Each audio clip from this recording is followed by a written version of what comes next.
Good morning. मेरा नाम रमन भास्कर है। मैं जोनल डायरेक्टर हूँ स्टर्लिंग ग्रुप ऑफ हॉस्पिटल्स का, और हम यहाँ आज सिंधु भवन हॉस्पिटल में हैं, जो कि एक कैंसर हॉस्पिटल है। आज हमने एक अवेयरनेस कैंपेन के लिए एक वॉकथॉन शुरू किया, वॉक फॉर होप। हम सबके साथ हैं, और ये एक मुहिम है जो कि क्योंकि कैंसर के साथ काफ़ी स्टिग्मा भी अटैच होता है, लोगों को अवेयरनेस काफ़ी कम है।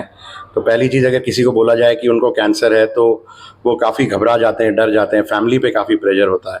तो हम उनको एजुकेट करना चाहते हैं, और हम सिर्फ पेशेंट्स को यहाँ ट्रीट नहीं करना चाहते हैं, हम प्रिवेंशन पे भी काफ़ी फोकस कर रहे हैं, क्योंकि प्रिवेंशन इज़ बेस्ट क्योर। हम अपनी गाड़ियाँ हर 6 महीने में सर्विस करते हैं, बट अपनी हेल्थ की नहीं करते।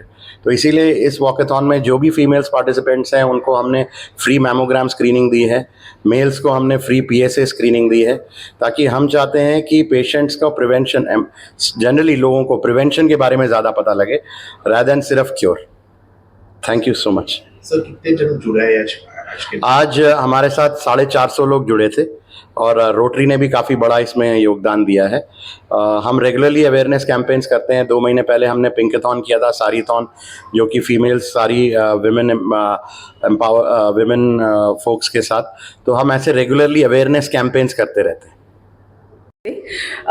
4 February is world cancer day, એટલે જ્યારે વિશ્વ કેન્સર દિવસના દિવસે અમે આના નિમિત્તે ઉજવણી કરતા હોઈએ તો અમારું એવી ઈચ્છા હોય કે અમે જનજાગૃતિ કરીએ અને લોકોને અવેર કરીએ કે કેન્સર શું છે અને કેવી રીતે અમે આ બીમારીથી લડી શકીએ ને એને બનતા સુધી પ્રિવેન્ટ કરી શકીએ, કાં તો વહેલા તબક્કામાં પકડી શકીએ.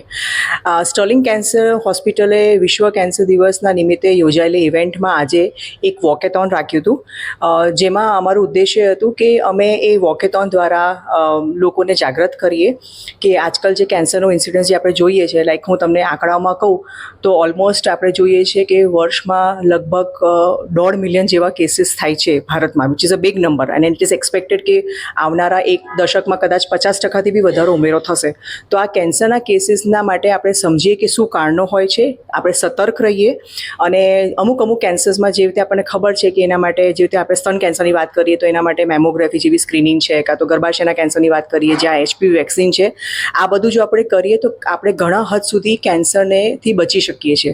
આંકડો એવું કહે છે કે 50% જેવા કેન્સર્સ આપણે એનાથી બચી શકીએ છીએ. તો આજે જે પ્રોગ્રામ હતો એના માટે જ હતો કે આપણે જનજાગૃતિ કરીને કેન્સરથી સતર્ક રહીએ, કારણોને સમજીએ અને વહેલા તબક્કામાં પકડીએ, હવે આ લડાઈની સામે વધારે સારી રીતે લડી શકીએ.